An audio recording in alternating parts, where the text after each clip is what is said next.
Hey everyone, you're watching Conversations in Pop Culture. I'm your host, Andrew Davis, and this episode is brought to you by my sponsors, Mixum Printing, the smarter way to print. I know printing your creative project can be confusing and stressful, but Mixum is here to make it easy. From their instant quote calculator that lets you get as many quotes as you want for free to their 24-hour customer service support, Mixum is here to make sure your printing experience runs smoothly from start to finish. And right now, you can choose from a range of premium printing options and materials. And the company has also printed so many successful Kickstarter campaigns, a bunch of them you even heard about on this very show. And they currently offer services in the United States, Canada, Australia, and the UK. And Mixum can print and reach your audience anywhere in the world. So if you're ready to print smarter, not harder, head over to Mixum.com. And right now, listeners of this show can drop my name, Andrew Davis, in the message tab of a current order to get a 5% discount on their first order. So that is Mixam.com. Again, type my name, Andrew Davis, in the message tab of your current order to receive a 5% discount on your first order.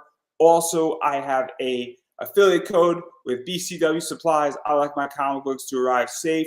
I like to store my comic books appropriately in long boxes and any other things you need for your collectibles. Type in Pop Anime Comics to get 10% off your order. Save yourself some money. I have a shirt up on Redbubble. It is in the description up above. And I have these bad boys right here, which is my metal card. I only have 54 of these left, so pick them up while they're off. They're straight off the Kickstarter. My friend DJ is going to be at Wizard World, and you can pick those up off of him as well. They're $10 on eBay. Go buy them. They're sweet metal cards. It's shiny and all sorts of fun stuff. It will not be reprinted. There's 121 of these total. And without further ado, I have with me comic creator Laurie Calcaterra. Hopefully I got it right. Hopefully. But if I didn't, I'm going to be corrected. So welcome to the show. Hello. My name is Laurie Calcaterra, everybody. Thank you for having me on, Andrew. well, I knew I wasn't going to get the name right. You know, I know when I'm going to lose. I understand when I'm defeated. I said, before we went live, I said, I'm going to try. And if I get it wrong, just correct me. I'm the first person to say I am not the best pronouncer of names, but I digress right there because you got a lot coming up because you do have a Kickstarter that's coming up, and I think it's dropping April 15th, and it's Path of the Pale Rider. And so before we get too deep into the story and what people can expect, what is the basic premise? Because people are hearing about this for the first time. Okay, so Path of the Pale Rider is a comic book. We follow Jude St. Clair, who's a cowboy in the apocalypse. We're 10 years into this apocalypse, and in this world, the death process is broken. So what happens is you can die, but your soul stays in your body as you decay. So we have zombies, but they're not the typical flesh-eating, must-eat brains kind of situation. You could be just average Joe. You could die on a Sunday night and not realize it and get up and go to work on Monday. So 10 years into this apocalypse, it's pretty rough. There's a lot of things that can be affected if the death process is broken. So we have had famine, we've had riots, we've had societal decay.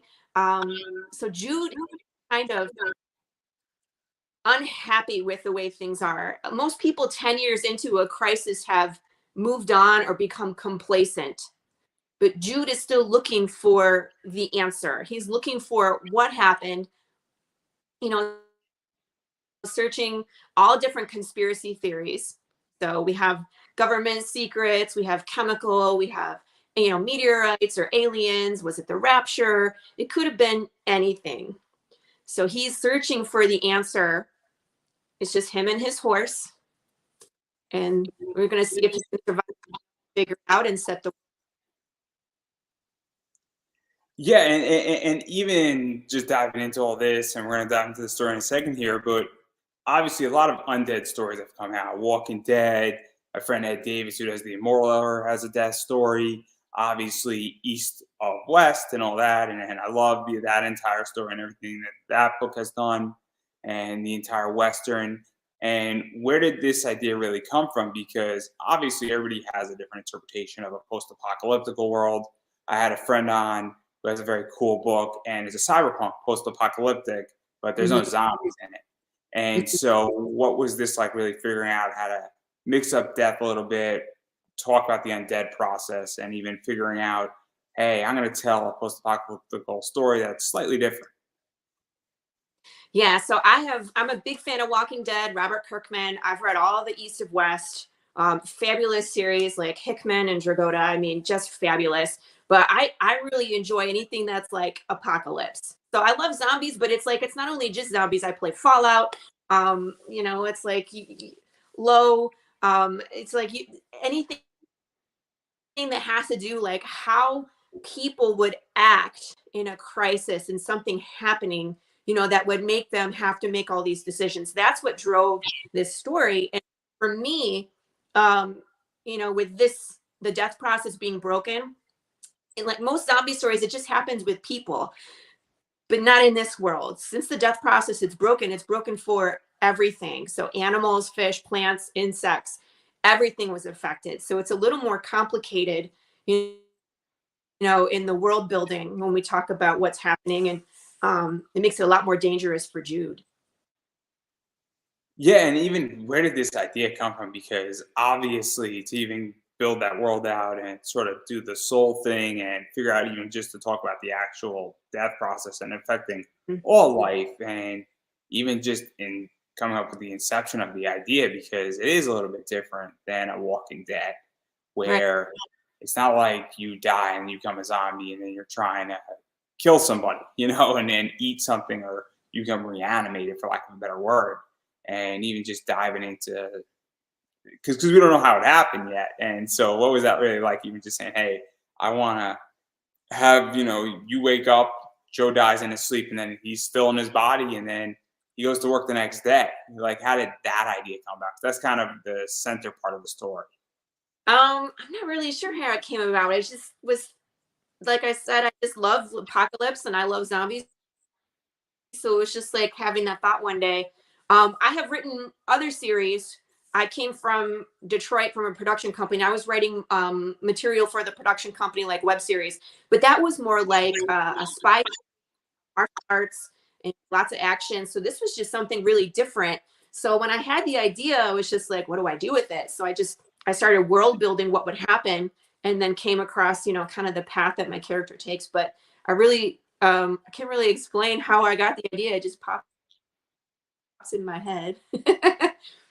Yeah, and let's even dive into the story a little bit, because obviously we're 10 years into an entire situation where death is broken Yeah. down. Obviously people are die, but they're not dead. And obviously, presuming that certain things could happen where you get shot, but, obviously your body is probably decaying to some degree with certain people and certain things of that nature.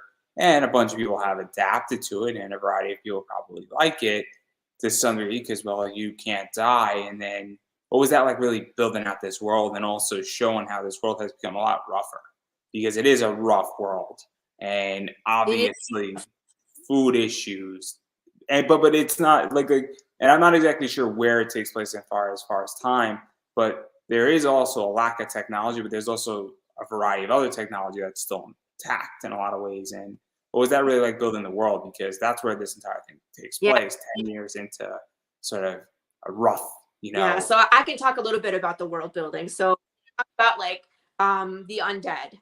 I treat them kind of like people that have had a brain injury, a serious brain injury, or someone that has like a disease, a progressively degenerative disease.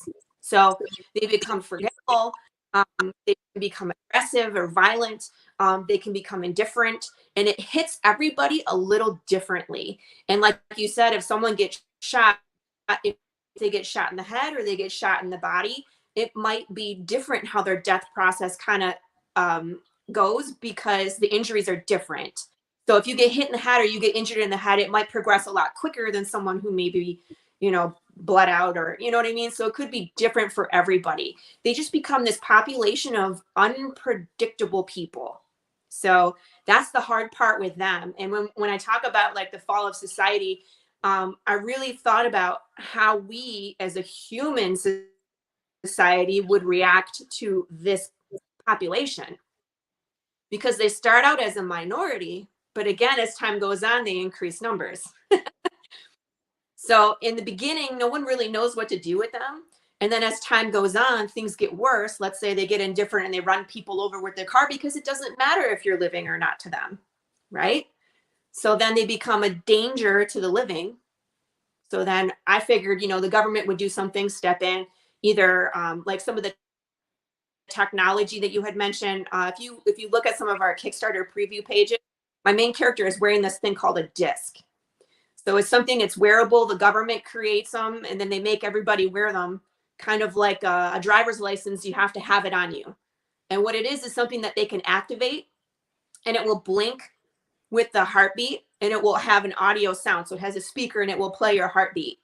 And if you're undead, it will have a flat line and it will show up red. So it's an easy way for like an official, a government, police, state, whatever, to walk up and just tap your disc and see if you have just recently passed or not. But it's technology, right? So we as human beings will probably hack them. So we have, I thought about like a lot, like how humans would really react to this. We've created fake IDs. What would stop us from making fake discs or hacking them so they have a heartbeat when you're undead? Right. So to even talk about this, because obviously, there's a lot of stuff. Say again? Oh, no. What were you saying? No, I was just saying I put a lot into the world, we start separating. I don't want to go too much into the story, but you will get all of this. You will see the fall of society. Jude will be right in the middle of like riots and unrest, and you'll get to experience the fall through some flashbacks. But then you also get to see Jude 10 years into the apocalypse looking for the answers and having survived that long. Our Kickstarter pages, they go, he's on a cliff and he makes a decision, which ultimately leads to him waking up an undead bear. And in my mind, a bear is a apex predator. You can't get away from it. It can swim, it can run, it can climb. So to even talk about all of this, because obviously to talk about Jude and him, because clearly, in the first issue, we don't get much of what he knows, what he doesn't know, but there's something off about Jude, for lack of a better word here. And Jude knows something at this point, and obviously he is not happy with what happened and how it's been 10 years, and he's trying to find an answer, whether that's internal for himself, whether it's to reverse the curse, for lack of a better word. You might have a personal gain. We don't know the full extent. We don't know if maybe he's part of the cause of the problem, per se. Right. But you don't know. Cowboy. but he also seems to know what to do and how to survive. And whether that's 10 years of him just being out there, or experience, or some type of training, or he knew it was coming, that's also a possibility. So what was it really like building him out? And also just his survival skills and how he's traveling and how he's searching and all that stuff, because he's out there and he's very much a cowboy, but so a survival expert in a lot of ways as well. Yeah, I had a lot of fun with Jude because the more fleshed out he became, where it's like, okay, Jude is a romantic. Jude likes to collect things. You know what I mean? Jude is attached to the old world before the apocalypse. So he collects things like troll dolls or fuzzy dice, or, you know what I mean? Things that are still intact from that old world. And then obviously as the storyline progressed, I had to create skills and things that he had to have, obviously, to be able to solve the riddles, right? Or be able to get out of situations or survive. So he has a whole bucket list of things. I don't want to go too much into detail about some of his skills because it'll kind of spoil the story. But yes, he does know how to survive because he's been doing it for 10 years. But he's kind of also a kick the dog character where it's like he knows how to survive because he's been through the ringer. And I'd throw a bunch of crap at him just to see if, how people would survive. And he kind of goes with the flow and makes it through, but by the skin of his teeth. Yeah.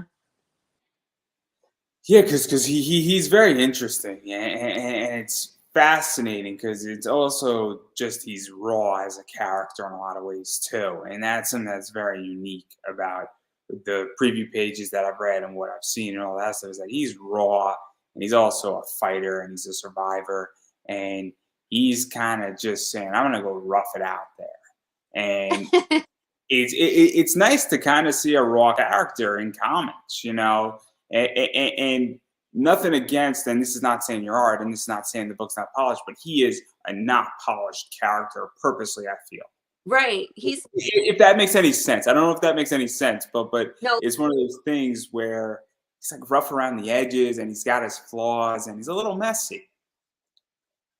he is. I mean, like if you're on a horseback for years at a time and you're carrying your life with you, right?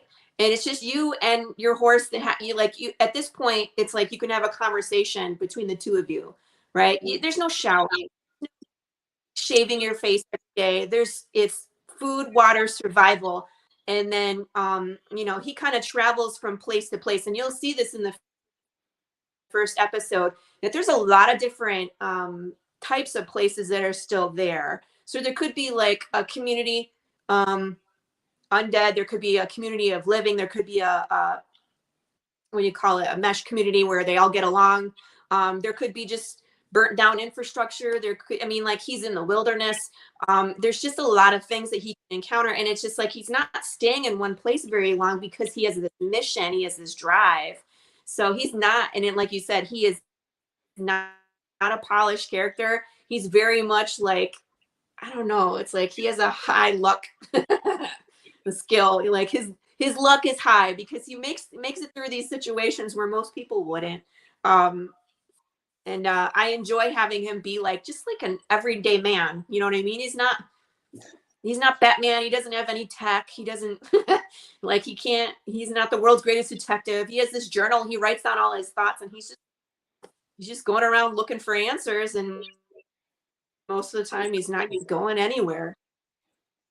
Because it's fascinating, and even when I picked up, and I could be off base, he also is a little bit of a contradicting character to some degree as well.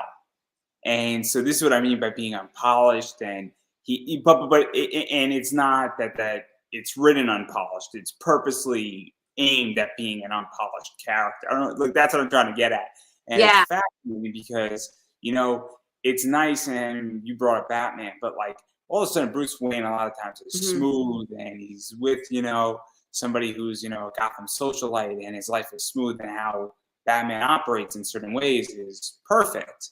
And well, it's nice to see failure. It's nice to see somebody getting out by like just by their bare ass in a lot of ways or by like a hair. And that's kind of what's going on. And it's also nice to be, and I don't think it's much of a spoiler, but like, he does wake up and have to now deal with a dead bear. And he kind of fell into that in a lot of ways. And that's like sort of going into an accident and all that. And so it's very interesting to see all that. And I don't want to push too much on what goes on, but I know that the bear's on a cover and I know certain things. So I don't think I'm ruining too much. No, we've talked the spoiler, guys. It's not the spoiler. No, it's not. You'll see, like, as soon as you go on the Kickstarter, we have 8 pages of preview for the first episode, and you'll see his name is Big James. I lovingly call him Big James. So you'll see him right in those 8 pages.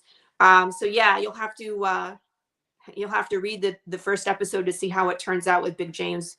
We'll see. Knowing what you know about Jude, you have to put that together or what you think is going to happen. But what I really like, if you look at this section, one, Jude made the choice to pick up that glass. So there's for people who haven't seen the preview pages, Jude is walking, or he's riding along this path. He's going somewhere. The only way to get there it is, he has to go on this cliff. So there's a cliff going up and a cliff going down. You can't escape this road. He makes this choice to take this glass out of a zombie's hand. The zombie is smashed by a rock. It can't go anywhere. All you see is the hand. And him diving to get this glass, it's like he's risking his life. He's being extra loud. It's just a stupid choice, right? And eventually, like there he is getting the glass. On the next page, it's like the bird calls and he's just like, what am I doing? Like, that was so dumb. Like, I need to get out of here. Right. So he puts it in the saddlebag and they go around the corner and see this gigantic bear. They make it over the bear by the skin of his teeth again, him and Prince. And then she trips and this glass that he's just risked his life for flies out of the saddlebag and shatters. And that's what wakes up the bear. So it's his choice that resulted in that bear waking up. So bad move, Jude. Bad move. And then obviously there's a bunch of other stuff that's also happening where Jude has a bunch of theories, and I don't think some of those theories are necessarily unfounded by Jude, and they're not just whimsical theories. You know, it's not Jude says, "Oh, I think there's a government conspiracy," and he wakes up one morning and says, "Oh, it's a virus." He obviously has some knowledge or some thought process of seeing how things are functioning, or even in what is called his past life, for lack of a better word, I think is a good way to put it, where some knowledge is picked up or something. And we don't know that in the first issue or episode, but we sort of figure out, I think it's a fair assumption, I would imagine, that, you know, that's sort of what's going on. So what is that like to throw all that in there? And even Jude's thinking in a lot of ways with all that stuff, because as I was stating, and I'm going off on a limb here, that some of it's based in something. Right. Well, okay, so this 8 pages is actually smack dab in the middle of the episode. So you get some information in the beginning about what he's doing and what he's looking for. And then it leads to this, and then there's a resolution. So I do give you some information. And then further on in the story, I'll give you a massive amount of information all at once. So let's actually talk a little bit about that, and even the building of the Kickstarter. Say again? Let's actually talk a little bit about building of the Kickstarter, because there's a lot of theories when you create a Kickstarter and what you give in a preview, what you don't give in a preview. Obviously, one of my friends is Max DeVille, and he does a Ninja Bimbo, and it's a great book. And I'm getting the name wrong. In space, guys. In space. It's a great book. I think there's like a week left on it. But what they do, and what he does at Atrocity Press, is that they do give like the first 6 or 8 pages in order away right on the Kickstarter. And they just bring you right from page 1 to page 8. And I've seen other people just give like 3 pages in the middle of a story. I've seen people give 4 pages of it, pages 1, 2, 3, and 4. What prompted you to want to smack in the middle where you get enough of a bite of the apple, but you don't necessarily know everything in the apple? Because it is, and there's no wrong way to do it, I would imagine, but it is a little bit different, because I've seen a lot of people sort of give 6 pages or give 3 pages away for free because they want somebody to be sort of at square one. So what was that thought process? Because I haven't seen this in a while. Well, I wanted to kind of give a bit of information about Jude and his relationship with his horse Prince. And then I wanted to show the world itself. So them going on this dilapidated infrastructure. So you use your context clues to see, okay, something is, it's not normal world. Everything is falling apart, right? And then you get to see a little bit of Jude making decisions, so you can kind of understand him as a character between his relationship with the horse and then his decision making. I wanted to show the bear to kind of bring people into the world to see that there are zombies, but it's also animals, because that is so huge. It's so different than most zombie stories, because people are going to think, it's Walking Dead. We got a cowboy and we got zombies. It's not. It's a lot different.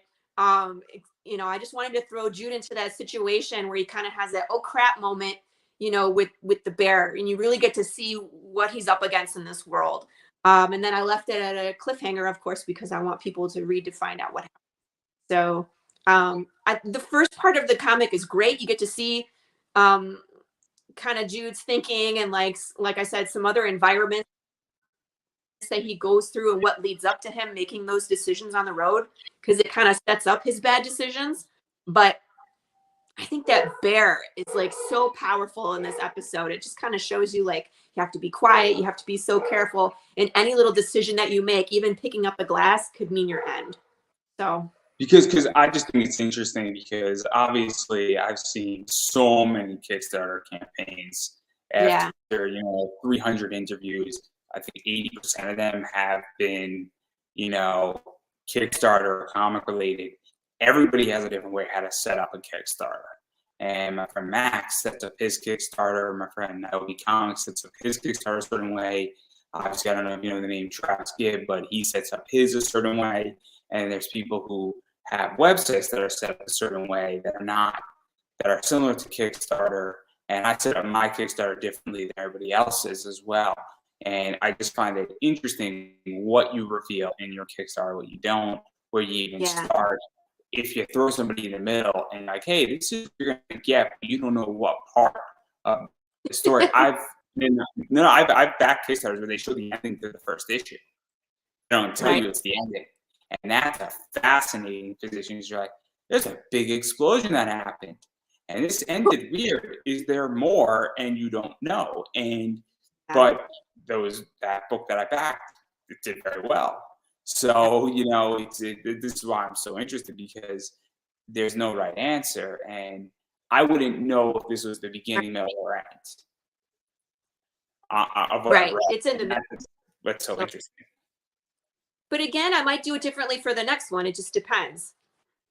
So I just thought this was the most, like this being our first exposure to the reader. You know what I mean? I wanted them to see the world, to see the main character protagonist, and then see something exciting about why, like, why would you want to read this story?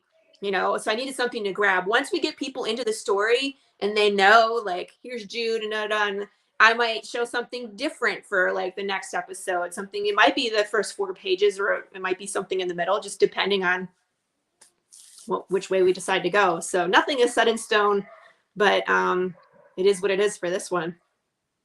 No. I'm just curious because I find it fascinating to present something, obviously for me, I'm an interviewer, I love structure with my interviews, and all my interviews start the same way and they end the same way, and the middle's different and everything is custom. But the idea is that I want my audience to get accustomed to that. So when they come and they hear my voice or they see the thumbnail, right, they know that thumbnail. If they're glimpsing by, it's purposely ordered. And so I just find it fascinating because I know people who want to keep the same format on Kickstarter, and some people say, fuck it, we're going to mix things up and have a blast. And I just find it fascinating because different things connect differently.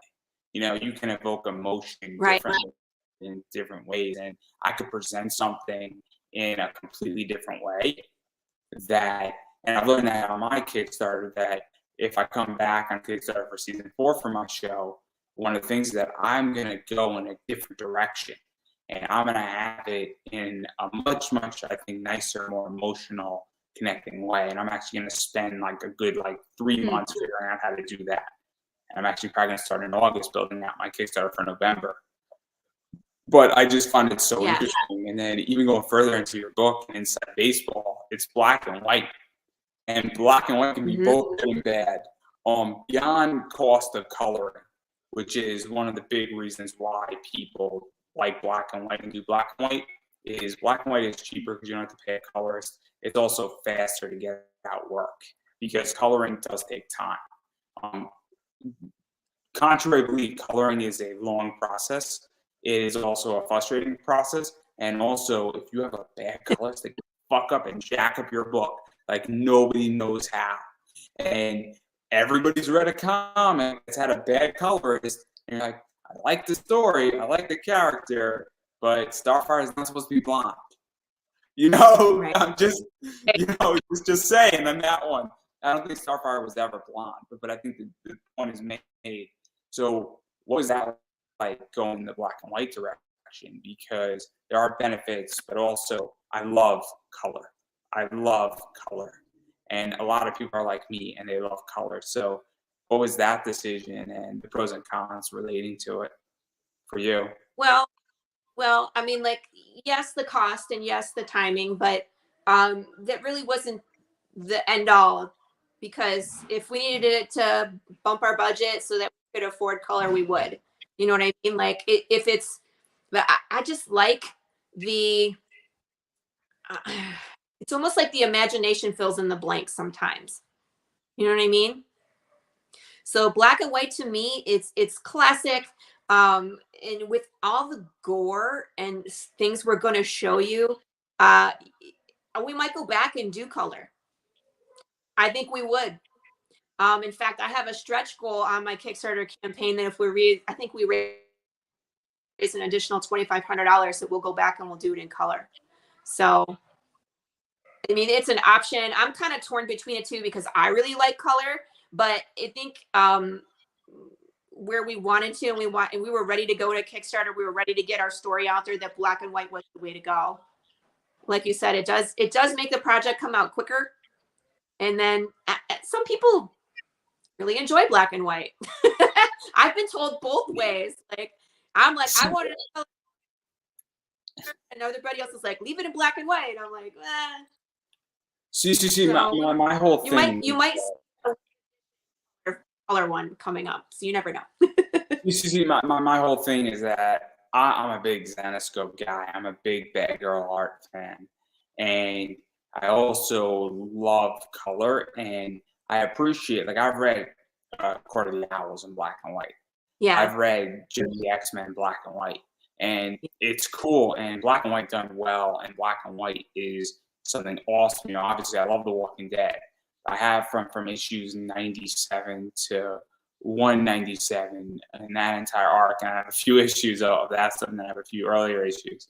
And black and white's awesome when it's done well, but it also lacks me in that I've read The Walking Dead in color, and there's something there where, you know, clearly it adds a different dimension. You know, color, right. I had Claudia Iannicello on, and she's great, and Claudia Iannicello, and color in a lot of ways also tells a story. Very much the same way a character does, the same way shading does, the same way, you know, the art does. And when she's coloring a book and she's drawing a book, if she gets a certain purple right, it changes the dynamic. It also catches my eye, it directs me where the story should be going. And so I'm a big color guy in that regard. Also, I like things that are pretty and popping off. You know, there's a reason why where there's certain colorists in the industry, and you're like, man, how did that person even invent that color? And that's something that is very cool. But I'm super curious, because there's also a bunch of people who say, look, I love the old school 1970s, 1980s horror magazines that were coming out, dealing with the comic book code, trying to get around it. And I want that old school vibe too. And there's a bunch of people who are, you know, I'm 29, and there's a bunch of people my age who like that stuff. And there's a bunch of people who are 59 who like that stuff. So it's a fascinating thing with color versus black and white. Yeah. Well, I honestly think you'll see episode 1 in black and white, and then eventually we'll do it in color. I think there will be both options available. I just wanted, I'm really going about getting the story out there and getting moving. So black and white, like you said, is quicker, and let's get it done. So no. And also, when you're a first-time creator, I also think that's the thing too, is that not going too big and keeping it simpler is also a very good trait. I think this is something that, you know, a lot of first-time creators, or even second or third-time creators, you know, especially when you're finding your audience and you're releasing a story and you don't know how it's going to react, and you're learning the ropes, the idea of saying, look, I'm going to take it nice and slow, and we could always go back and add color later, versus, you know, doing it now and then doubling our budget or adding another $1,500, or not actually getting in the game is another big thing. You know, that was one of the things with my Kickstarter, is that, you know, I did 114% on a podcast Kickstarter. There's a million things that could have been improved upon it. And if I do come back, they will be. And I think I'll do 15 to $2,000 the next time if I make those adjustments. But I also felt that I had to get in the game. And I don't know if you feel like that, saying, hey, look, if I do $5,000 on this campaign, there's going to be a million things that I can do better the next campaign, but I got to get in the game. Right. Or, that's where percent what I feel. It's like I think the comic book is ready. I actually have 13 issues already written and ready to go. Like I've been working on this script since 2018. We started moving in the comic book direction in 2020. It's 2022. It's ready. I think I just need to like crap or get off the pot is one of the, you know what I mean? Like, let's get it out there. Let's get started. I'm ready for my Kickstarter to go. And then when we succeed on that one, like you said, there's about 3,000 things I can do better, which I'll learn and put that into the next one. So it's just a progression and we'll learn on every one. And even to talk about that, I mean, also, obviously you had this idea for almost 7 years, but let's call a spade a spade. 2015, the indie comic market was not a good market per se. The market has exploded in 2018 in a lot of ways, and the dam broke, for lack of a better word, I think it's safe to say. And then COVID in 2020 further broke the dam because it forced everybody on to crowdfunding. And so what was that like? Because if you released this in 2015, it would have done fine, but now crowdfunding is red hot and there's a lot of eyes on it. So it's kind of that you're in a really good position. And not just you, but every creator in a lot of ways is in a good position because crowdfunding has been legitimized. In 2015, no pun intended, it was the Wild West, And so what is that? That this is now more of a legitimate thing and it's not frowned upon. It's not like smut, for lack of a better word. Yes. Well, we've been a part of Kickstarter for a long time. We've backed multiple projects. Like you said, well, you know exactly what I'm talking about. Yeah. I mean, 2015 Kickstarter was a dirty word. Let's call it what it is. You back something and you would just pray that it would get funded. I mean, it didn't always. And then even if you didn't pray it was going to get funded, you prayed you would get it. Yes. Well, we like I don't know if you ever saw that it's a tabletop game, Kingdom Death Monster. Are you familiar? I am a tabletopper, but I am not familiar with that one. But I know horror stories about tabletopping games. So. Go look at Death Monster. Okay, you're gonna wish you never did because you're gonna spend hundreds of dollars on this thing. It's giant, but I mean, like we waited 1.5 years for it to come, and it's like one of those things where it's like the shipping says it was shipped, and then you waited another 3 months for it to show up. So I get it. But like you said, it's been a lot better. Like we backed Berserker, and I have a couple of issues of The Boys that were on Kickstarter. It's a lot more mainstream. Like Berserker is, it was, it's a comic book with Keanu Reeves' likeness as the main character, as a immortal that moves through time and he can't die. So it's just kind of funny because it plays on that meme that Keanu doesn't age. It's really funny. But it also got they got enough money where they could turn it into an animated series too. So you're seeing a lot more big names and a lot more, legitimate producers come onto Kickstarter to bring the product directly to the customer, which is what it's intended for. So I think that's really cool, especially for us indie comic book writers, where it's like, what? Oh, I was going to say, not if you ask certain people who were not a fan of backing my podcast on Kickstarter. A lot of people have a different opinion about me. Well, everybody has an opinion. They're like assholes. Anyway, my point being is that there's going to be trolls out there too. I'm sure I'll encounter some. Move along. No, nobody in comics really encounters trolls, because if somebody doesn't like your project, what they do is that most people leave it alone. When they encounter a podcast asking for funding, they're like, "Oh, you're charging a guest spot. Oh, why are you doing that? Oh, you're charging for advertising." I'm like, well, it's called Kickstarter, and isn't this the entire purpose? Like, I don't get it. You sell a digital comic and you're charging $7 for your digital comic. What are we doing here? I know, it's the same. It's the same. I mean, if it's a PDF, the cost is, there's no print charge. You have to pay your artist time, and then it's all digital at that point. So you just email it. You have to format it, but it's the same thing to everybody. So, I mean, I get it. It's like, if you don't want to back it, don't back it, move along. It's not for you, right? Yeah. I lost my. But even to talk about legitimacy at Kickstarter, because one of the things that's happening, and this is my issue right now with Kickstarter, is that obviously people are coming to Kickstarter because they're fed up with mainstream comics, and they're fed up with a variety of things. They think that Marvel, DC have gotten lazy. They're fed up with wokeness. They're fed up with boring stories. They're fed up with characters, being generic at this point. And also the idea that if Marvel does a storyline in a year, DC copies the exact same storyline, does it with their characters, and then Marvel copies DC's storyline. And then there's all these licensing products with Dark Horse and Titan. And, every once in a while, like something like Gun Honey was fucking awesome. Gun Honey was an amazing 4-issue series, but the idea is that those don't come along all that often.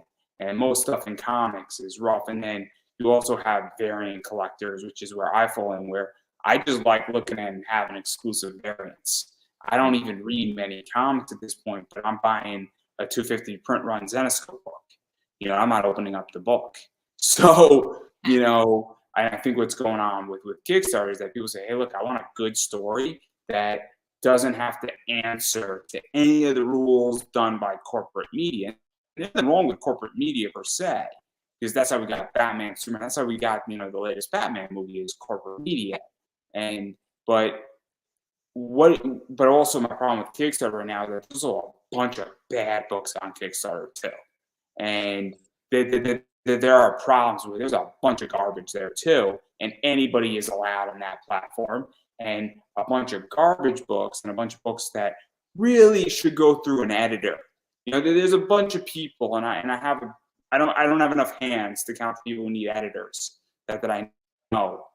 So what is that like for you, figuring out, saying, hey, how do I make sure that people know my project is good, that it's edited, that it's clean, and that, convincing somebody? Because I hate to say it, but you gotta sort through BS. And I could tell you for a fact that you have to earn my dollar on Kickstarter.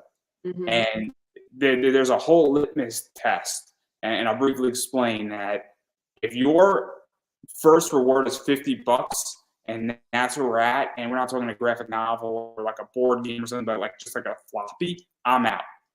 That I'm priced out. Like a variant on Kickstarter, I am priced at $25, and it has to be limited to $250 or less. Anything because that's sort of the first litmus test. Your project actually has to look clean. You have to have over 50% of it done, if not all of it done. Also, I'm not interested in waiting a year to a year and a half. And then on top of that, I actually look up creators and I make sure you're not a horrible human being. No, but you'd be surprised. There are plenty of people in comics who, not to name people, but they're not good people. There's a bunch of people who there's a bunch of people who attack people. There's a bunch of people who get into fights with people, and all of that stuff matters. There's a bunch of people who have said horrible things to people and crossed lines. Some of them have crossed lines with me. And so this is how I function. And you really have to earn my dollar. And if one of those things is wrong, that then you're out. There are projects that I won't back because somebody has crossed the line and is a horrible human being and has done more, in my opinion, damage to the, I guess, spinal cord and the backbone of comics than they've done good. And then if they're associated with another person, I'm like, well, I'm in a tricky situation. And then I take all the good people, and then I'm like, cool, who's the best out of all the good people? So, and then also it's price, and then it's also money. So I'm curious how you're handling all that, because that's how I function. And maybe I'm a unique breed, and I'm the first person to say it, but this is how I function. And it's even how I go through building out, finding guests. I go through all of this too with my guests, where it's a vetting process, because, well, there's a lot of people in comics and not everybody's a good human being. Yeah. Yeah. You know what? You're the first person to bring that up, that you actually do research on the creator. And I applaud that. There isn't very many opportunities that we can go onto an indie. I mean, nobody thinks about that, Andrew. They don't. So I'm impressed to actually go look and see, like, is this person in a is this person in a hate group, or do they have videos of them, act like I'll give you a better example, even to go simpler. Has this person attacked a new creator and not necessarily said, "Hey, we don't." So I'm not going to name the person, but a bunch of people know who I'm talking about. Somebody asked, "Do you pay your artist before you launch your Kickstarter if they're doing a cover, or do you pay them after you fund?" And you could politely say, "Hey, the practice is the following. This creator who I don't associate with, and he's most likely not going to see this, but he knows who he is, attacked and blasted this person." And all of a sudden, you have somebody who is being a little bit ignorant, but you could tell they're a new creator. If you're a brand new creator and you don't know the answer to that question, you're looking for help, and then you blast somebody, like, this is how you have to test people. And you have to say, well, I saw that because that person's not coming on my show anytime soon.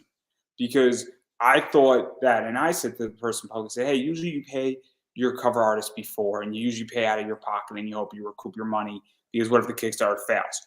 That's not a nasty comment. You don't have to say, you're a moron, you pay your fucking artist, and like, this guy went to town on somebody. And so, like, and if that was me and I was a first time creator and you don't have thick skin, you might not want to be in comics anymore. right?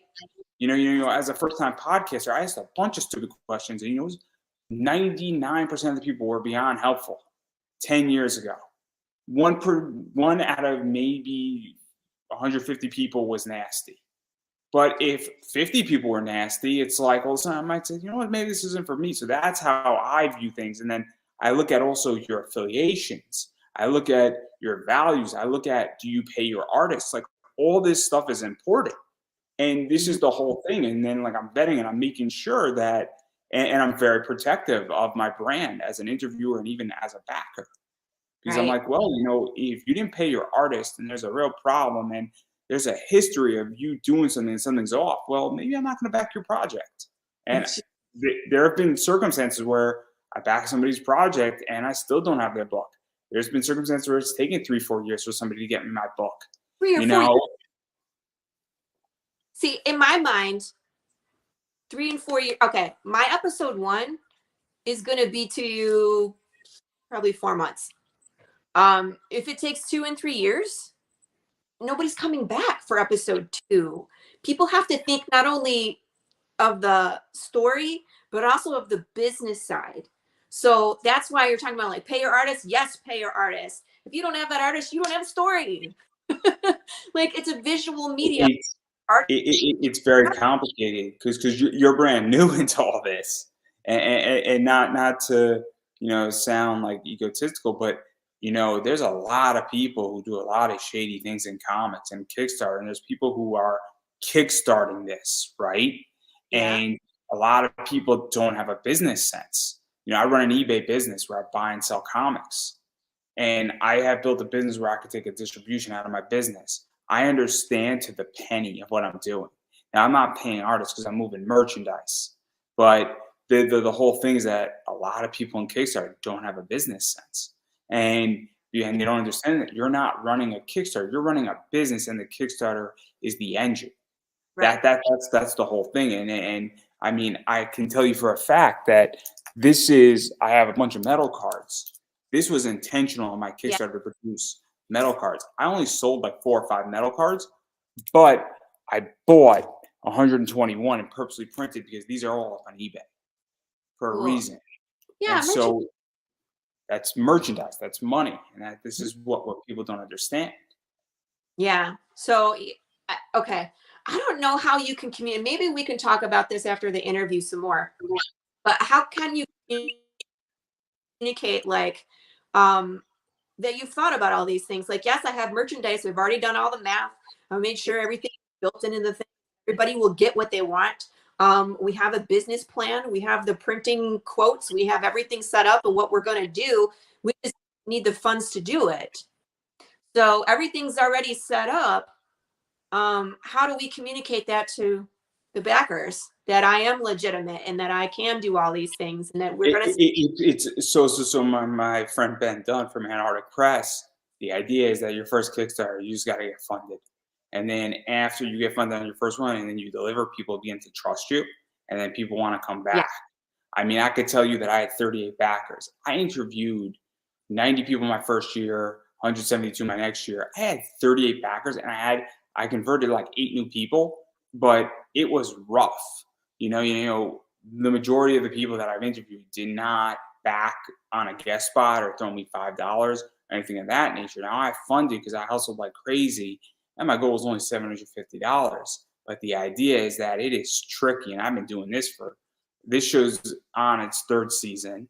My previous show I've been doing for 10 years, and what I'm hoping for is that in the next year, people are gonna be like, okay, when you have a podcast, I'm gonna do 300,000 downloads and plays in the first year, which I think when I come out there and I know how to sort of push out a podcast, I think that's how you just get legit. Is that people say, oh snap, and then also I tend to get really, really high guests. And reason why I have sponsors is because I convert extremely well with my sponsors with low viewership, because I know where to put those ads and I know where to target my audience and I know how to corner the audience perfectly.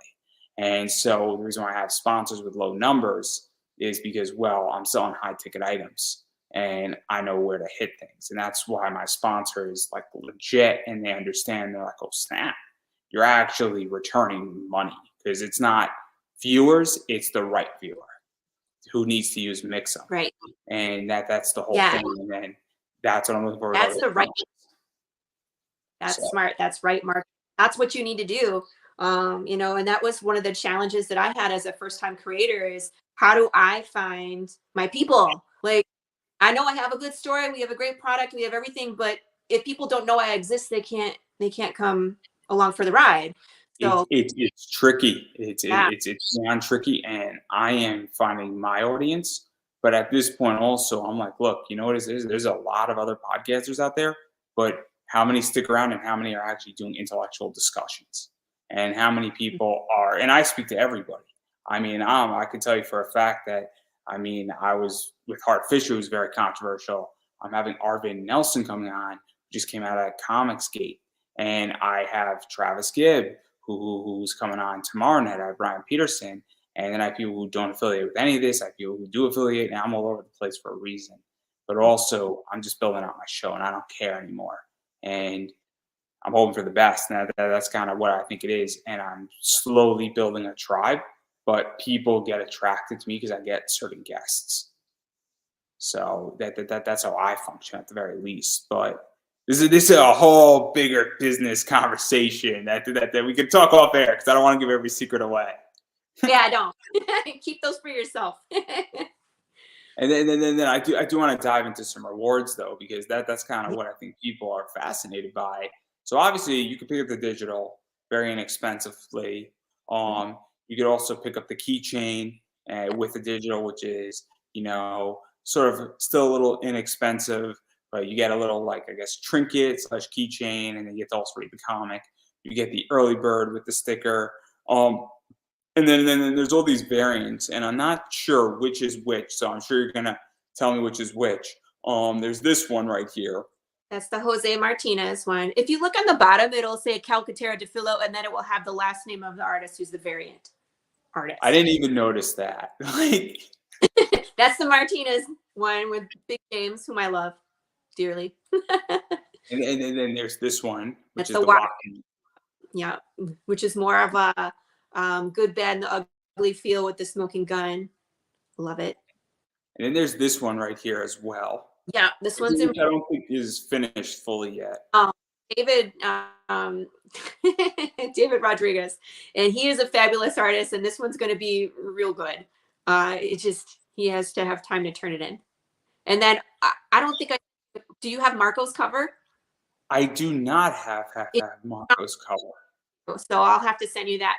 But the official cover came out from Marco DeFilo, who is the illustrator of the comic. So whoa. I wrote your interview last week because I have 3 more interviews in the next 2 days. So I didn't look at your Kickstarter yet.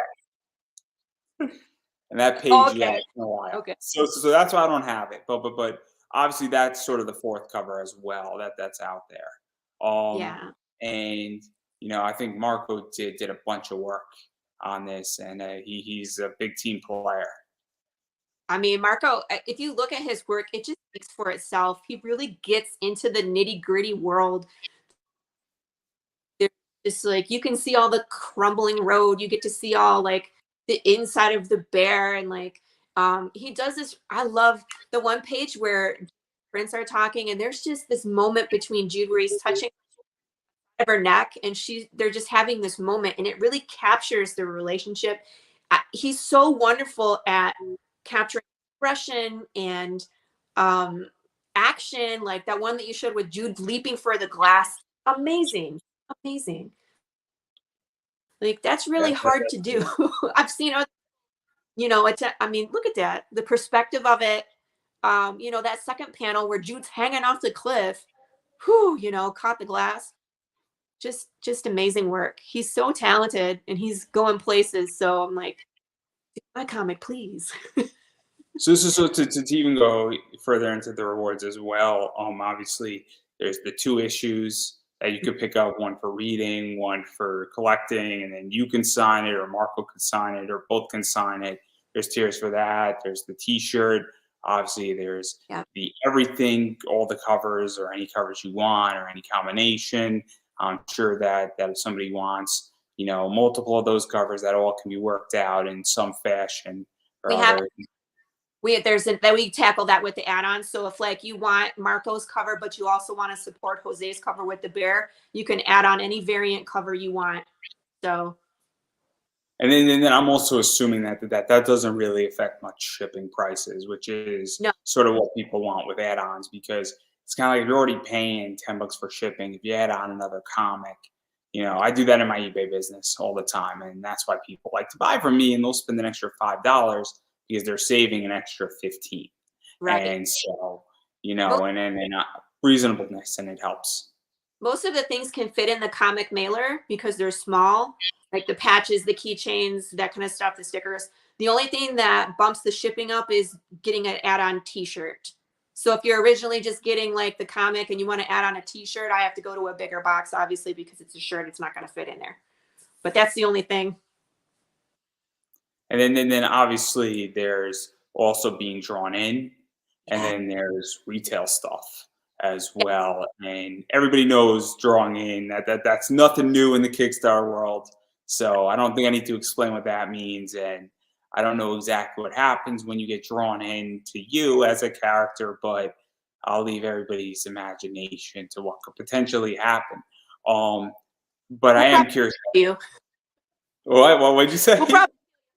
We'll probably kill you. I think it's hilarious. I think we'll probably kill you. I have my own cameo planned, and yes, I die immediately. So I'm looking forward to it. And then the thing that I also find interesting, because I picked up some wholesale stuff because I run an eBay store and I run my own eBay store, and wholesale is complicated. Yeah. And obviously that's something that is fascinating as well, because getting your books into comic shops is beyond tricky at this point. And there's a bunch of debates going on in that realm. And I'm actually very curious on your position, because I have friends who say, look, I'll sell it to a comic shop. It costs me X amount. I'll sell it for 50 cents more than what it costs, because I just want to get my book into a comic shop, because now it's on the shelf. And then that store will sell it at the whole price. So if it costs me $2 for this book, I'll sell it to them for $2.50. We'll pick up 10, and then they'll sell it for 50.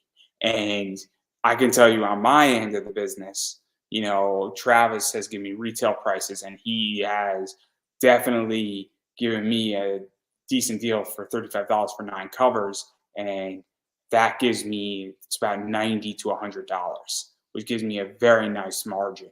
But also I hold on to those books for 18 months. Usually it takes to sell what he gives me.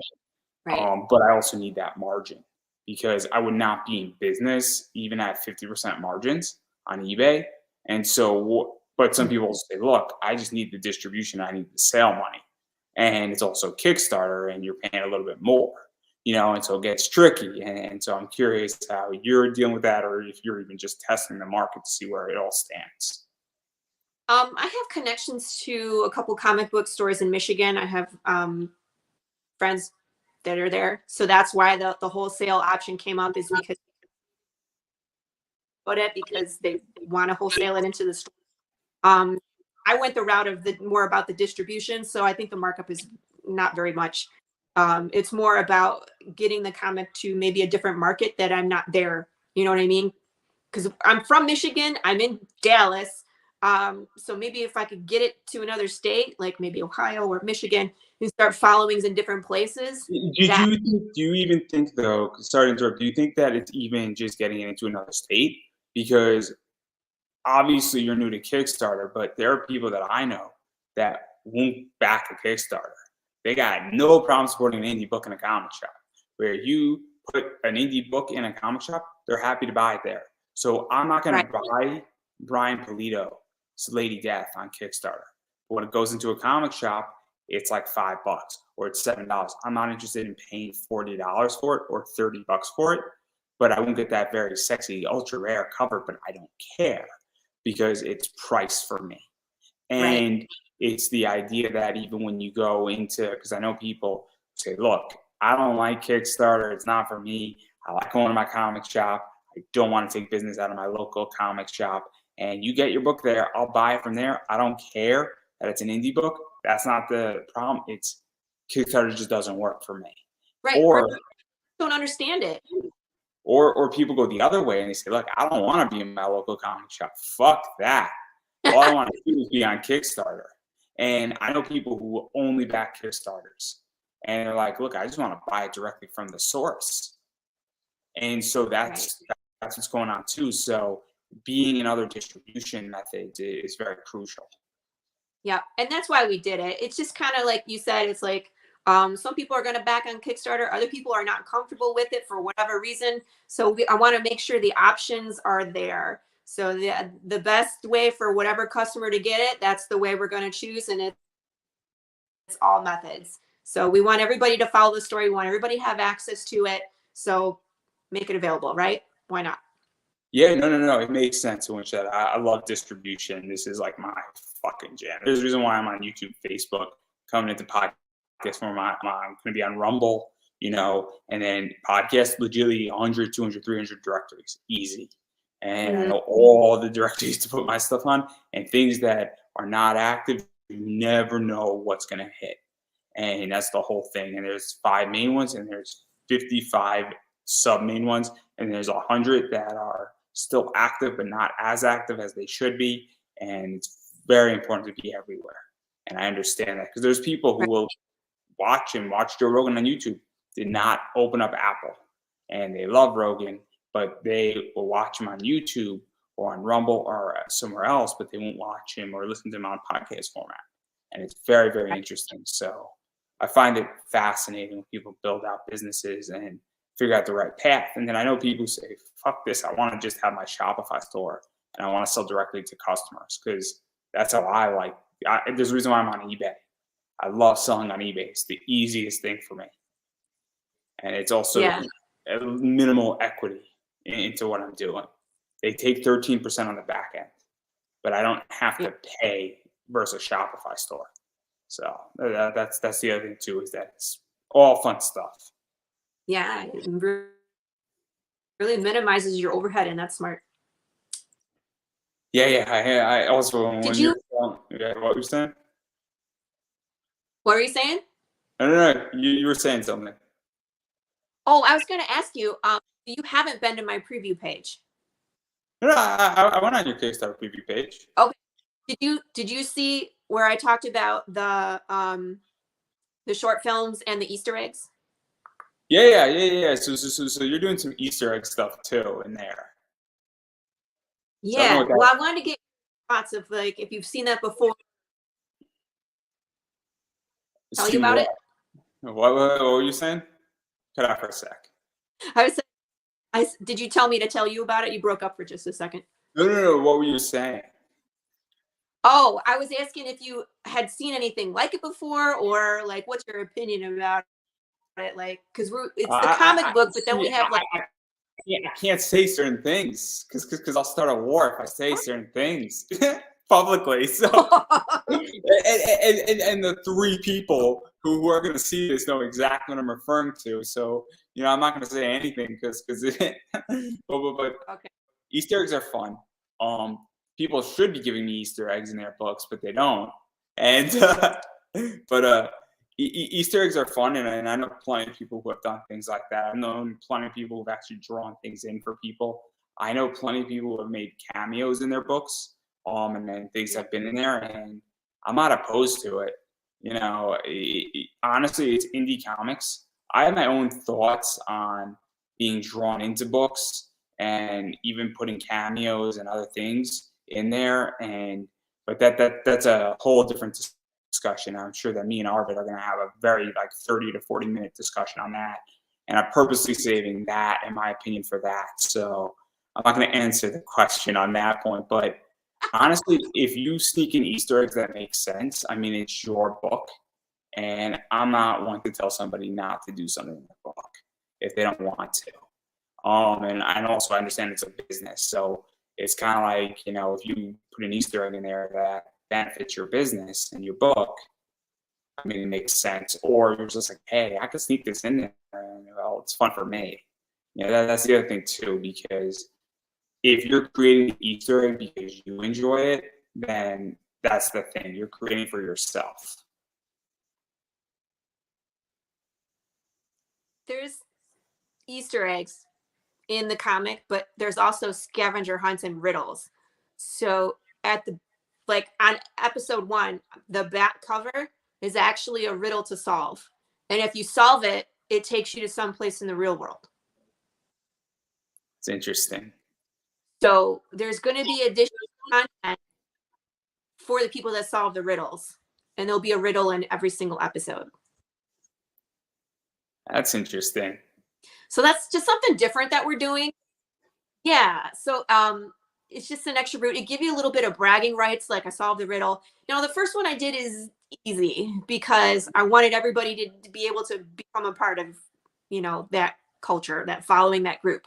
But after episode 1, I'm making them pretty hard. There's going to be ciphers. There's going to be Morse code. There's going to be things you have to find the riddle and then solve the riddle in order to get to the additional content.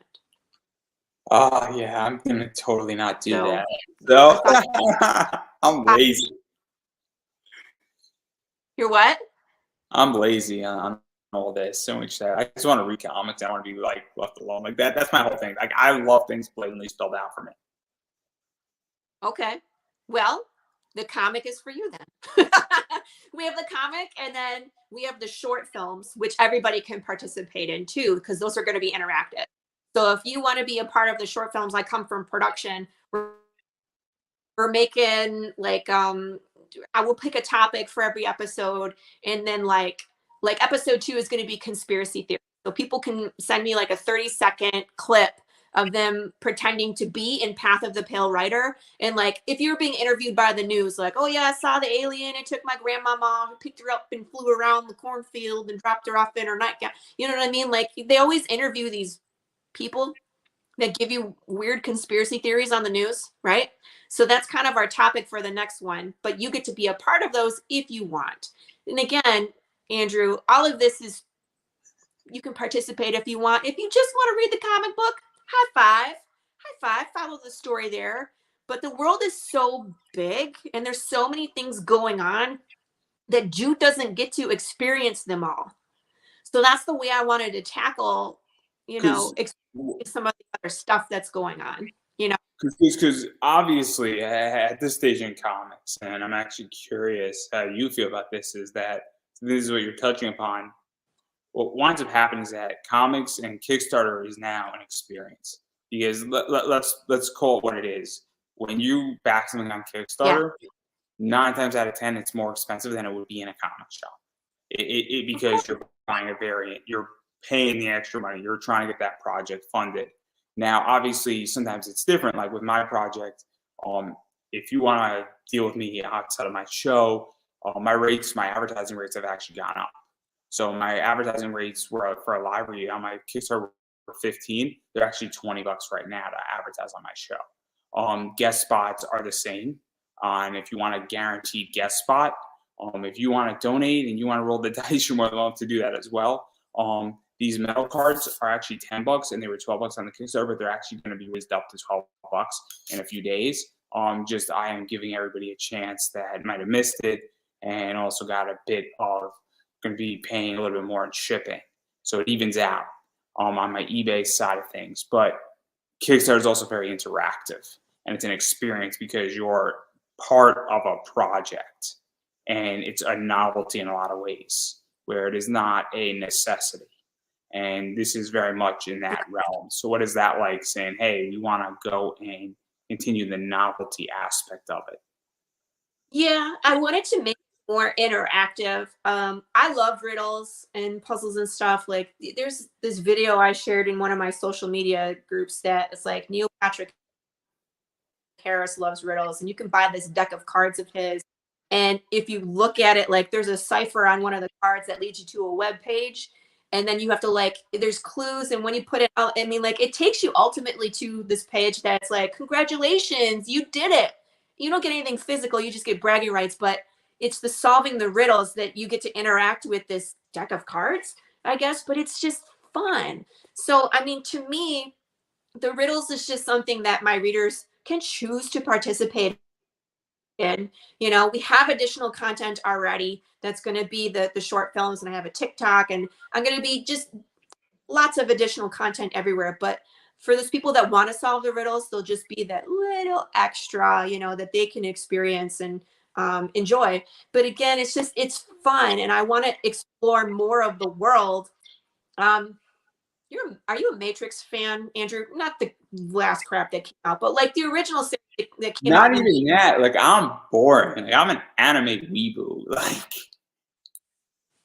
your I what? know the Matrix. I appreciate the Matrix, but like, I'm just like an anime weeboo. That's what I am. Okay. And like, I'm like, just, but I know what the Matrix is. Like, Okay, well, let me explain what I'm going for here. Because when The Matrix came out in 1999, it was just the movie. But then there was a comic book, and then there was animated shorts. They had yeah, different, I know all the history of the Matrix, and there's Matrix right? 2, I'm not there's just all that saying stuff. it for the game. There's a computer game, and then like an Xbox game that you could hack. So my point is that you were able to experience the world in all these different medium if you wanted to. If you just wanted to watch the movie, that's cool. And that's kind of the feel that I'm going for. If you want to follow the main story and follow Jude, his story is the best. But if you want to experience like what a commercial looks like in Path of the Pale Rider, we have a short film where you can watch that commercial, you know? And it's just, you get There's a lot to of stuff see like that. more of the and really kind of get sucked into that wormhole. So just Because kind of fun. what's going on with media, I feel right now, is that where everything starts off as X and then it expands, and you look at things like, there's all these board games based off of anime. There's the Legend of Korra board game that just came out, or the Avatar board game that just came out, and you could experience different aspects of Avatar. There's an Avatar trading card game, and so all of a sudden, you can really experience anything the We way you just want got to experience it. So we just backed that. I think we backed that 2 years ago almost. That Batman board game from Kickstarter. It just showed up last week. It's like, hooray! so it's one of those things that obviously, and I think people really, because when you start going, people want content, and that's what's fascinating. So it's very interesting when people want content and they just want more of it, and people want to be Mhm. fed, because it goes to the idea that, like, people love wrestling, people love comics, people love video games, and people just want more and more and more of that stuff. And so naturally, once you hit a niche and you drive traffic and there's an interest, people gobble up content, and it's such an interesting realm. Mhm. And that's kind of what we're trying to build. Where it's like follow the comic, but also check out TikTok or YouTube, or solve the riddles, which takes you to someplace special. You could experience a little more outside of the protagonist story. Uh, just something fun we can do Yeah. together. And I mean, So you got a lot of stuff going on, and obviously a lot of stuff with the comic. You don't just read the comic. You got a bunch of different rewards that people can pick up.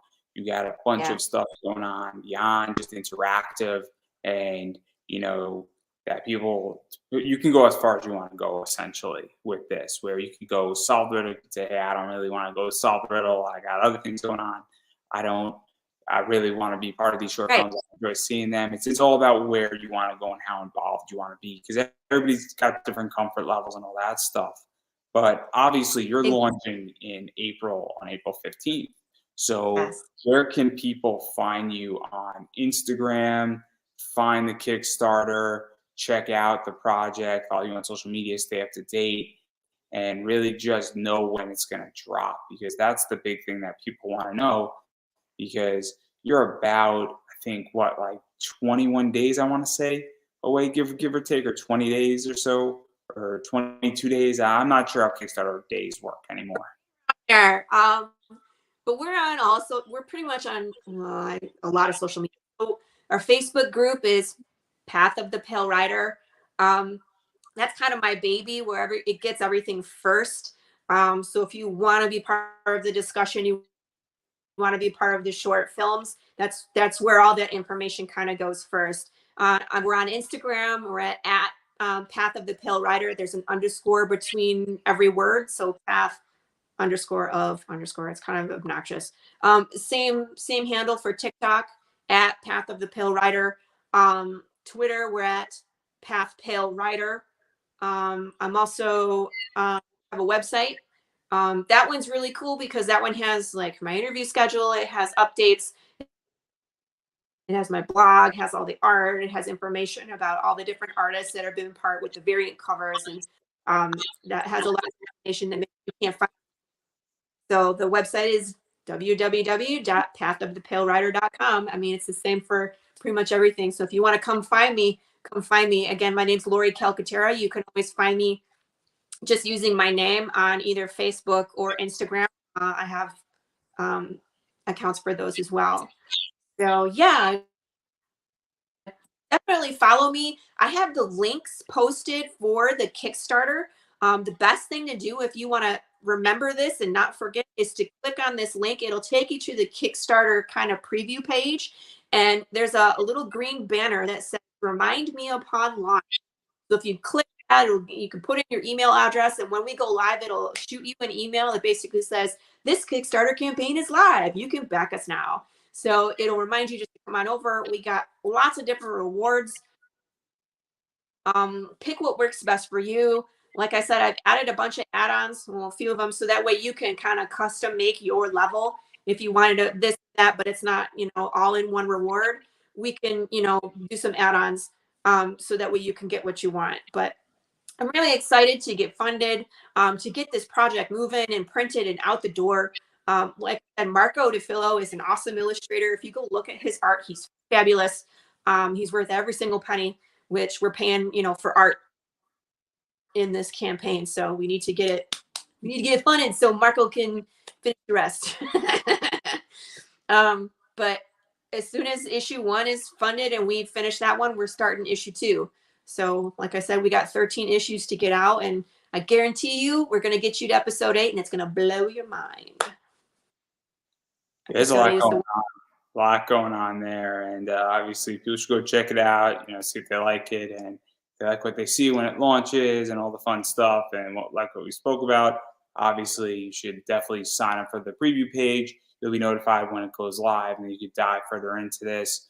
And I'm going to keep saying it. You have to support indie content creators and comic writers, and the best way how to do that is if they have a Kickstarter going on, they got an Indiegogo going on, back their projects there, because it does go a long way. And that means something, and that helps get the books made or the projects made. Whether you're throwing $1, $5, $100, it doesn't really matter, because every dollar counts. Furthermore, if you're in a position where you don't have money or money's tight, sharing it out goes a long way as well. Sharing on Twitter, Facebook, Instagram, all that stuff, telling a friend, showing a friend, all that stuff really does help, because getting the word out for every project, including this one, does help. And you'd be surprised that people have shared out an interview that I had with somebody, and that person got 5 backers. Like, I didn't even know this project existed. How did I not know it's been up for 26 days? So that's happened multiple times. We're like, oh man, that kind of looks cool. So share it out because you don't know who's watching. And all that stuff matters. And then if you do back it, actually share that you backed it, because that's a big deal too. 'Cause that actually gets you saying, hey, I threw my money at this. Maybe you should do it too. So that's something that people need to do. And Kickstarter makes it real easy for everybody. If it's your first time on Kickstarter, they tell you right when you back it, share it out. And they'll give you all the links and all the fun stuff to share it out too. And you're good to go. I would. So, and then as far as I'm concerned, obviously, I appreciate people using my sponsors. So if you're unhappy with your printer, use Mixam, guys. Use your 5% off. Andrew Davis at checkout. Mixam's a great printer. They do a lot of cool work. A lot of people who have been on this show, and I know a lot of people use Mixam, and they're very happy with Mixam. Conversely, you also use my BCW code supply. It's Pop Anime Comics, 10% off. Bags, boards, they matter. If you do not send me your book in a bag and board, I will not be happy. So please protect your comic books. Also, when you get your comic books, store it in a long box or a short box. And if you're a Zenescope fan, BCW Supplies actually has Zenescope short boxes. So it's very cool to get your Bad Girl short boxes right from BCW Supplies. As well as, obviously, you can buy this up on eBay. I actually have an exclusive metal card that's not a partnership with my friend DJ Croft, who's an upcoming cosplayer. Once these are sold out, they are sold out. And when DJ becomes big, I promise you, they're not going to be $12, and DJ is going to become big in the next 18 months. So you want to buy this now, because there's not going to be another one of these printed with DJ at the very least, with that flag and my logo on it. Super cool stuff. Also, my t-shirt, it's a Gundam shirt. You can go buy that, Redbubble, check it out. Description above. As well as, if you feel inclined, I appreciate when people buy me a coffee. Sort of like Patreon. You can throw me $5 if you like what you hear, you like what you see, and you want the show to continue, or you want to live read on my show, you want a guaranteed guest spot. Because I can tell you that I get booked up real quick, real fast, and I know a lot of people in the industry. And I was on a show on Monday night, and I legitimately got 6 interviews in about an hour last Monday, when I was supposed to be writing an interview instead. So yeah. If you want a guaranteed spot, the fastest way how to get a guaranteed spot is actually buying a guaranteed guest spot. It makes a difference, and you'd be surprised. I unfortunately cannot interview everybody, so that's what I offered on my Kickstarter. So that's all I'm going to say. Or if you like what I do here, $5, $10, $20, buy me a coffee, goes a long way. I appreciate it. I also teach podcasting and comic book investing, and if you're into that stuff, feel free to hit me up on that, because I like teaching people about money, and I'm very good at helping people build shows and actually building the foundation on the actual content side of things. And then you should go find, and I can direct you to a coach who will help you with the technical side of stuff. And you'll be leaps and bounds ahead of everybody for a fraction of the price. So that's me. And on that note, I'm going to give you the final word. Me? Final word. Oh, thank you everybody for listening and giving me your time. Please come back us, hit that reminder button so there's a reminder when we go live. Tell your friends about us, because we're pretty cool. We got lots to offer, and lots of different ways to explore the path of the Pale Rider. And I'll see you on April 15th. Thank you, Andrew, for having me. Wonderful. I really appreciate you taking your time to let me be on your show. Yeah. Couldn't have said it any better myself. And I think that's a wrap, everybody.